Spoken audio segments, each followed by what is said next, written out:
नमस्कार, देश न्यूज में आपका स्वागत है और मैं हूं आपके साथ दाविनी।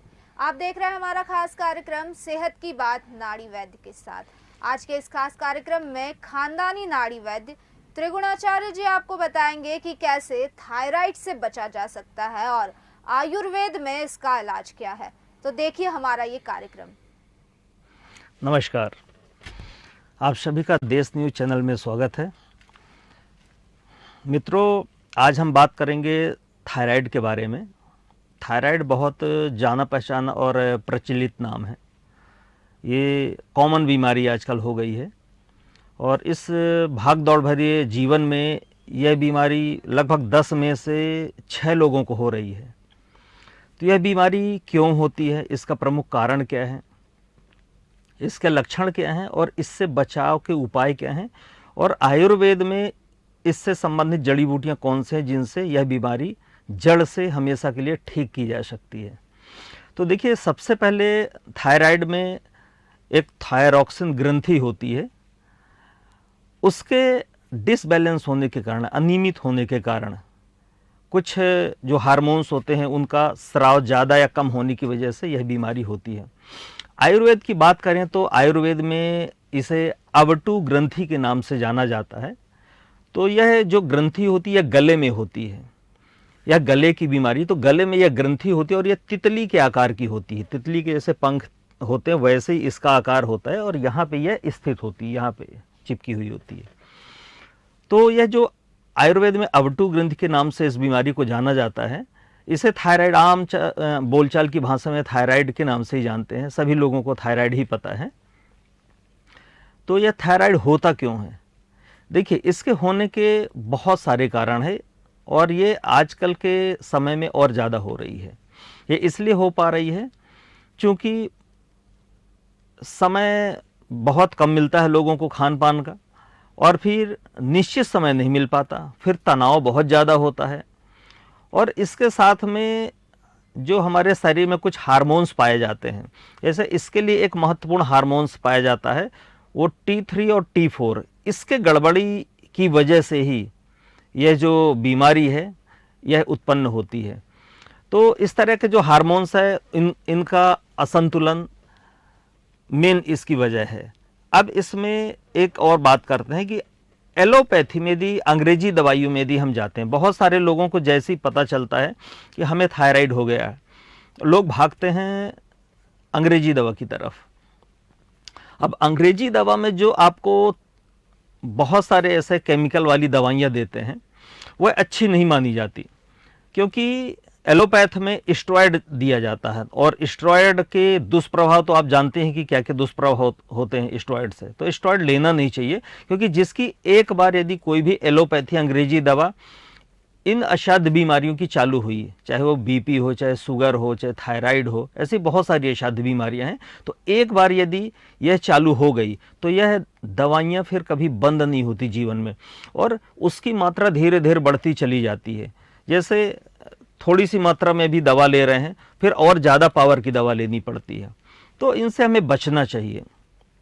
अब देखिए, थायराइड जो होता है ये 2 प्रकार का होता है, एक हाइपोथायराइड और एक हाइपरथायराइड।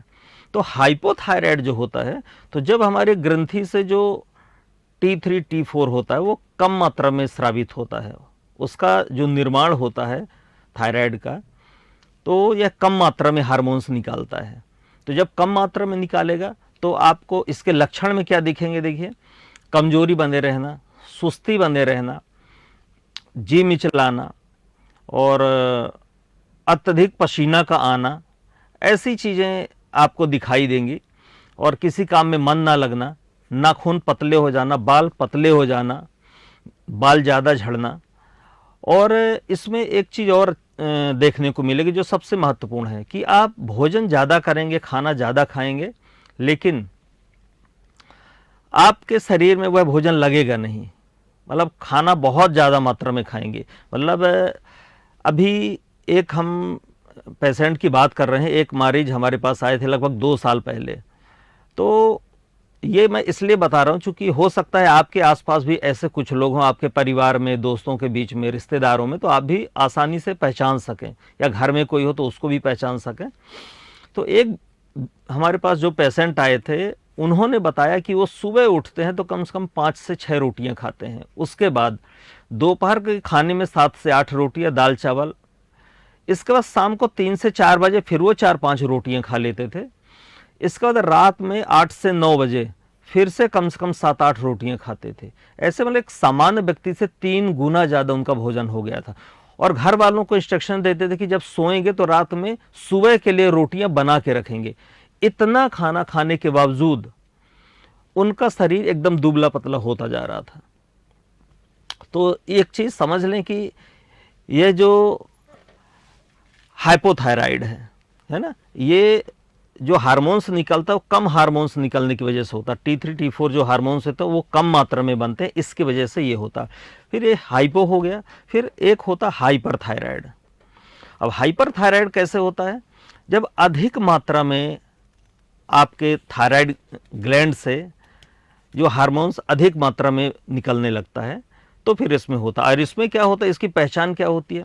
इसकी पहचान होती है कि आप कम खाना खाएंगे, 2 रोटी खाएंगे, लेकिन धीरे धीरे आपके शरीर का वजन बढ़ता चला जाता है, असामान्य रूप से वजन बढ़ेगा और आपको पता ही नहीं चलेगा। मतलब कोई पूछेगा भी तो आप यही कहेंगे, नहीं मैं तो सिर्फ 2 रोटी खाता हूँ, दोपहर में बस थोड़ा सा दाल चावल खाता हूँ और तो कुछ खाती नहीं, फिर भी वजन बढ़ रहा अचानक। तो ये मेन होता है। फिर इसके अलावा जैसे पसीने की मात्रा ज़्यादा हो सकती है, चिड़चिड़ापन हो जाएगा, गुस्सा आएगा, बात बात में गुस्सा आएगा, मानसिक अवसाद बहुत ज़्यादा होगा। इस तरह के आपको इसके सिम्टम्स देखने को मिल सकते हैं। अब यह बात हो गई थायराइड की कि थायराइड को पहचाने कैसे, कितने प्रकार का होता है। अब इसमें एक जो और महत्वपूर्ण बात है कि इसको रोकने के लिए क्या करें, हम अपने खान पान में ऐसा क्या करें कि ये रुके। लेकिन इसके पहले एक और हम बात करेंगे कि ये किन किन चीज़ों की कमी की वजह से होता है ये थायराइड। तो देखिए, यदि बहुत अधिक मात्रा में यदि आप तनाव लेते हैं, टेंशन लेते हैं, आपकी दिनचर्या नियमित नहीं है, तो भी आपको थायराइड होगा या हो सकता, होने की संभावना प्रबल हो सकती है।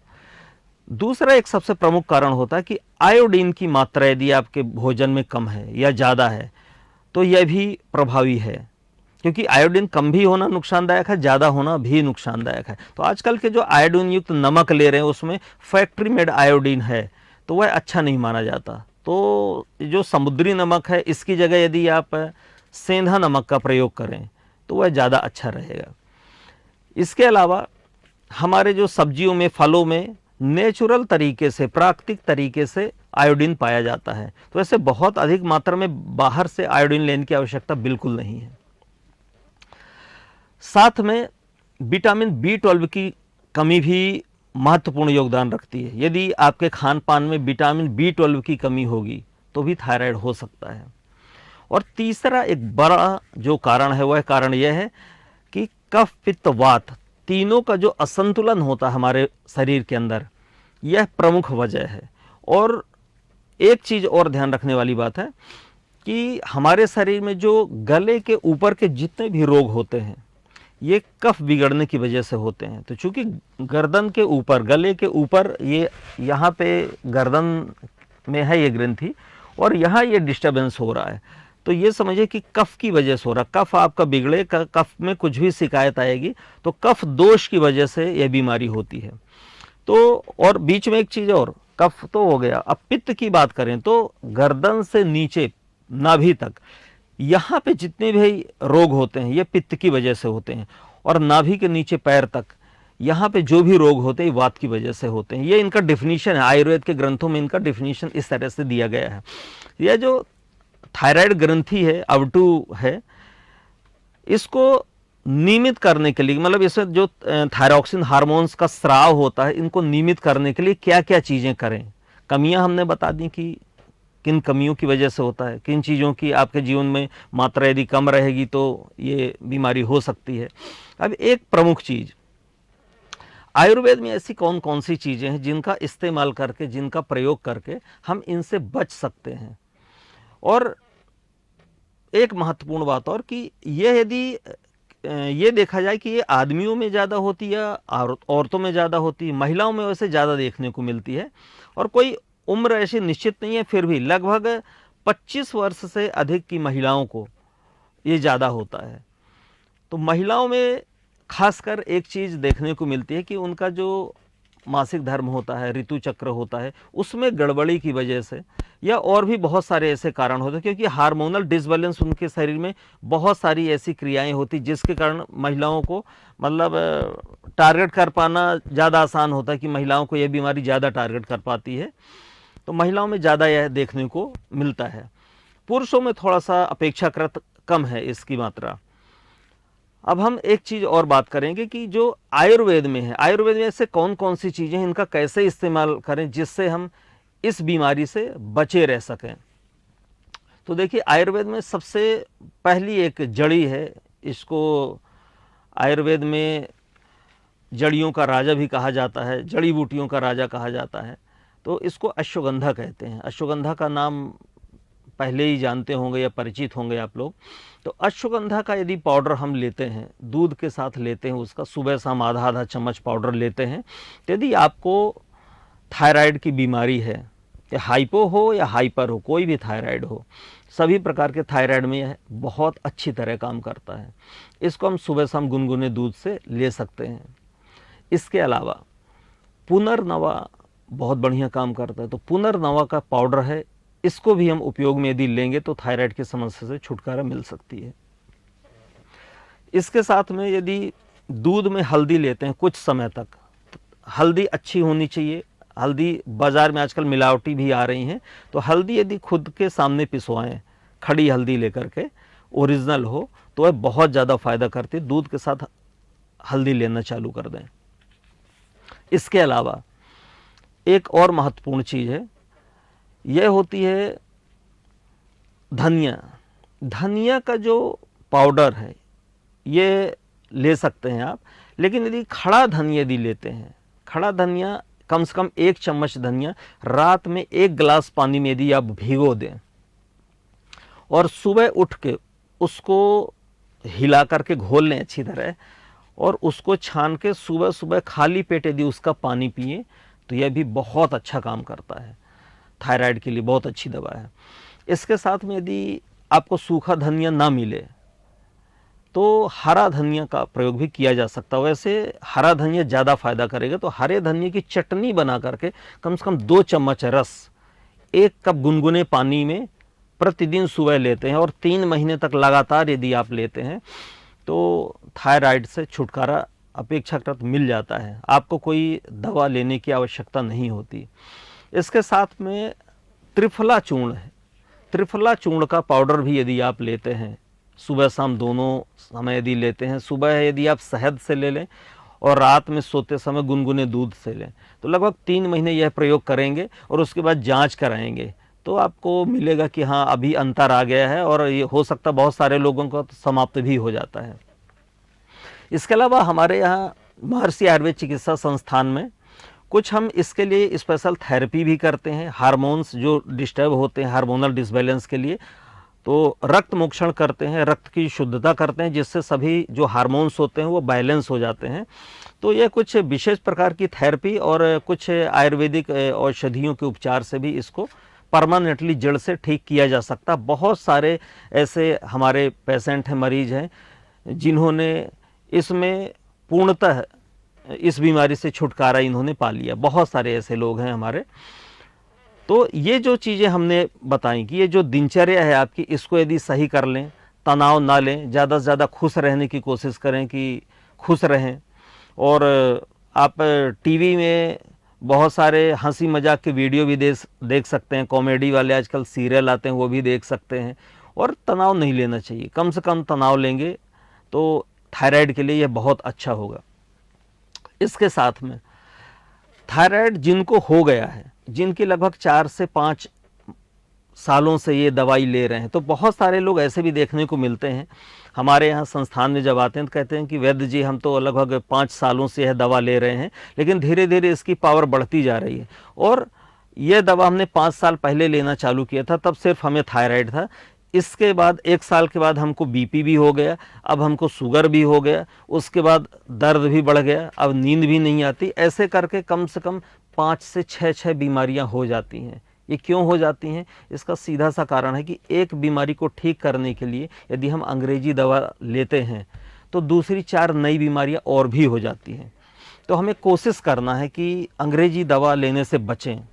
अच्छी दिनचर्या यदि हम रखेंगे, सही दिनचर्या रखेंगे, धूम्रपान का सेवन नहीं करेंगे, अल्कोहल का सेवन नहीं करेंगे, जितने भी ये नशे वाली चीज़ें हैं इनके सेवन से यदि हम बचेंगे तो ये जो हार्मोनल डिसबैलेंस है शरीर के अंदर, बहुत सारे हार्मोन्स हमारे शरीर में बनते रहते हैं, तो ये जब बराबर मात्रा में नहीं बनते, कभी कम बनेंगे कभी ज़्यादा बनेंगे, तो इस तरह की बीमारियां आम हैं। और आजकल यह बीमारी अब धीरे धीरे बच्चों में भी घर करने लग गई है, बच्चों को भी यह बीमारी होने लग गई है।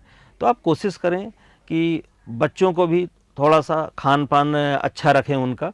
जो पैकेट बंद चीज़ें हम लोग इस्तेमाल करते हैं, तो पैकेट बंद चीज़ें हमें कम से कम इस्तेमाल करना है, क्योंकि पैकेट बंद जो भी चीज़ें आजकल बनती हैं तो यह अच्छी नहीं होती। इसके अंदर बहुत सारे ऐसे केमिकल मिलाए जाते हैं, उन केमिकल्स की वजह से हमारा ये जो थायराइड है ये डिस्टर्ब हो जाता है। बहुत सारे हार्मोन्स जो निकलते हैं तो वो डिस्टर्ब हो जाते हैं। तो थायरॉक्सिन हार्मोन्स जो मेन होता है इसका, वह डिस्टर्ब होता है। तो खान पान हमें अच्छा रखना है। और एक चीज़ और, जो फ्रिज की हम बासी चीज़ें कई बार खाते हैं, तो बासी चीज़ों को हम क्या करते हैं कि ठंडी रहती हैं, फ्रिज में रखा हुआ तो ठंडा है, इसके बाद हम गैस में तुरंत गर्म करते हैं। कोई भी, चाहे दाल हो, चावल हो, सब्जी हो, कुछ भी हो, दूध हो, तो जैसे ही उसका टेम्परेचर 5 या 6 डिग्री है, उसको ले जा कर के हम तुरंत जैसे गर्म करते हैं तो एकदम से उसका टेम्परेचर चेंज होता है। जब टेम्परेचर एकदम बदलता है तो उसमें तीसरे प्रकार के जो सेल्स होते हैं वो डेवलप होते हैं। तो ये जो तीसरे प्रकार के सेल्स डेवलप होते हैं ये हमारे हार्मोन्स को डिस्टर्ब करते हैं। तो ये हार्मोन्स जब भी डिस्टर्ब होंगे तो कुछ ना कुछ चीज़ें आपको समझ में आएंगी, बहुत सारी ऐसी बीमारियां आएंगी। ये तो थायराइड तो एक सामान्य बीमारी है, लेकिन और भी बहुत सारी असाध्य बीमारियां वो पैदा होती हैं। और ये तीसरे प्रकार का जो सेल्स होता है, जैसे दूध को हमने, ठंडा दूध है, गैस में तुरंत हमने चाय के लिए गर्म कर दिया, दाल गर्म करके खा ली, सब्जी गर्म करके खा ली, तो जो तीसरे प्रकार के सेल्स होते हैं कैंसरस होते हैं, कैंसर के सेल्स भी पैदा करते हैं। तो इनसे थोड़ा सा हमें बचना चाहिए। और आजकल क्या समय की कमी हो गई है, मोबाइल में, टीवी में, आजकल सोशल मीडिया में बहुत सारे लोग उलझे रहते हैं। तो लोगों को लगता है कि हम ऐसा करें कि खाना हम एक समय बना लें, उसके बाद दूसरे टाइम पे हम इसी को खा लेंगे, गर्म करके खा लेंगे। तो ये बिल्कुल ठीक नहीं, हमेशा भोजन ताज़ा करना चाहिए और तनाव कम से कम लेना चाहिए। तनाव भी सबसे बड़ा कारण है। इसके अलावा हमारे भोजन में एक बहुत अच्छी चीज़ है अलसी। अलसी का भी यदि हम प्रयोग करते हैं तो थायराइड के लिए अलसी भी बहुत अच्छा माना जाता है। और थायराइड के लिए जो सबसे और अच्छी चीज़ है, अब योगा प्राणायाम की बात करें कि क्या योगा और प्राणायाम से भी थायराइड ठीक किया जा सकता है? तो जी हाँ, योगा और प्राणायाम से भी थायराइड ठीक किया जा सकता है। जैसे इसमें कपालभाति है, अनुलोम विलोम है और सूर्य नमस्कार है। यदि ये आप रेगुलर तरीके से करते हैं, सुबह उठ करके यदि प्राणवायु लेते हैं, मतलब सूर्योदय के समय जो हवा बहती है इसको प्राणदायक वायु बोला जाता है, तो इस टाइम पे यदि आप योगा करते हैं, सूर्य नमस्कार करते हैं सूर्य उदय के आसपास, तो यह भी थायराइड में बहुत अच्छा फायदा करता है। इसके साथ ही यदि एक हम भ्रामरी प्राणायाम होता है तो वह भी करें, वह भी बहुत अच्छा फायदा करता है। साथ में गले में हम थोड़ा सा कुछ तेल वगैरह लगा के हल्का हल्का हम मसाज करें और ओम का उच्चारण गले से करें, जैसे ओम। तो ऐसा करेंगे तो आप करके देखेंगे कि यहाँ पे थोड़ा सा वाइब्रेशन सेंसेशन हो रहा, वाइब्रेशन हो रहा है, तो इसकी भी एक्सरसाइज हो जाएगी।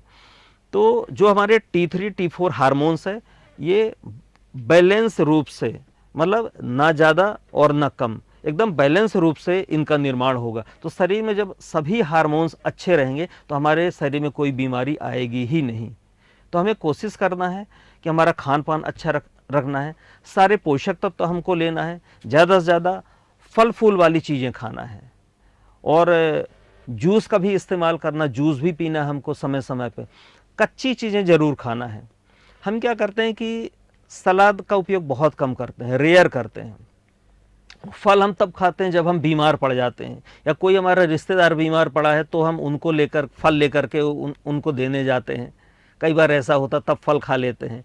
तो जो सस्ते फल, हम ऐसा नहीं कह रहे हैं कि महंगे फल ही लेना है, सस्ते फल भी आप लेकर के खा सकते हैं। आप फल जो मौसमी है वही फल खाना चाहिए, क्योंकि आजकल जो फल आ रहे हैं तो उनमें बहुत सारे केमिकल का छिड़काव होता है, और जब उनको उगाते हैं तो भी बहुत सारे केमिकल उसमें डालते हैं, बहुत सारी खाद डालते हैं।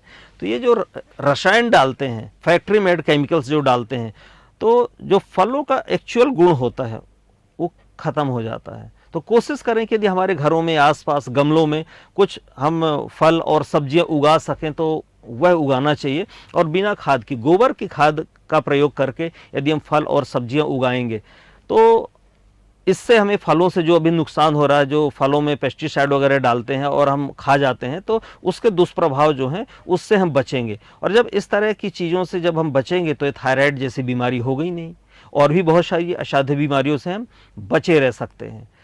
तो इस तरह से शुरू से आखिर तक जो चीज़ें हमने बताई, इनमें से यदि आप 100% इसको उपयोग में ले लेंगे, इसी तरह से दिनचर्या और जीवनचर्या अपनी कर लेंगे, तो ये मैं दावे के साथ कह सकता हूँ कि जैसे हमारे बहुत सारे रोगी ठीक हुए हैं वैसे आप भी ठीक हो जाएंगे। हमारे पास आने की आवश्यकता भी नहीं पड़ेगी। लेकिन यदि यह सब करके भी आप ठीक नहीं हो पा रहे हैं तो कभी भी हमारा नंबर स्क्रीन पे चल रहा होगा, तो कभी भी उस पर फ़ोन करके हमसे निःशुल्क परामर्श ले सकते हैं और आयुर्वेदिक दवाइयों से ठीक हो सकते हैं। तो हमारे यहाँ पे संस्थान में रक्त के शोधन के लिए, पूरे शरीर को बैलेंस करने के लिए, जितने ये हार्मोन्स है इनको बैलेंस करने के लिए कुछ हम स्पेशल थेरेपी देते हैं, इनका प्रयोग करते हैं। तो इनसे जब हम रक्त का शोधन करते हैं, शरीर का शोधन करते हैं, तो सारी बीमारियां, एक बीमारी नहीं, सारी बीमारियां धीरे धीरे अपने आप सब धीरे स्वतः समाप्त होने लगती हैं। और जो 5-5 साल से 10-10 साल से बहुत सारी दवाइयाँ खा रहे थे, तो उनसे हमने सुना, कहते हैं कि वैद्य जी हम तो 4 बीमारियों से और ग्रसित थे, लेकिन आपने एक चीज़ का इलाज किया लेकिन उन बीमारियों में ही हमको लाभ हो गया। तो ये आयुर्वेद का चमत्कार है। ये आयुर्वेद बहुत चमत्कारी है। ऐसे ऐसे असाध्य रोगों में विजय मिलती है आयुर्वेद में कि आप सोच नहीं सकते। लोग दिल्ली, बॉम्बे, एम्स जैसे हॉस्पिटल से लौट के आते हैं, 10 लाख 15 लाख रुपए लगा के आते हैं असाध्य बीमारियों में। उसके बाद आयुर्वेद में आके यदि 3 महीने 6 महीने का यह कोर्स कर लेते हैं तो सारी बीमारियां जड़ से ठीक हो जाती हैं। तो आप कोशिश करें कि आयुर्वेद का प्रयोग ज़्यादा से ज़्यादा करें, एलोपैथी की तरफ ना जाएं। और जो भी आपके आसपास जो भी जानकार अच्छे वैद्य हों, जिनको नाड़ी का ज्ञान हो, जो नाड़ी देख के बता पाते हो बीमारियों के बारे में, उनसे यदि परामर्श लेंगे तो एलोपैथी दवाइयों से बचे रहेंगे और आयुर्वेद के कोई साइड इफेक्ट होंगे नहीं। तो यह बहुत अच्छा रहेगा आपके लिए। तो नाड़ी वैद्य, जैसे बहुत सारे लोग अभी कहते हैं, हमने सुना कि सर ये नाड़ी क्या होती है। बहुत सारे लोग, जैसे 10 लोग आते हैं तो 10 में से 8 लोगों को पता नहीं ये नाड़ी वैद्य क्या होते हैं। तो नाड़ी देख के जो बिना आपसे पूछे जो वैद्य आपकी बीमारियां बता दे वो नाड़ी वैद्य कहलाते हैं।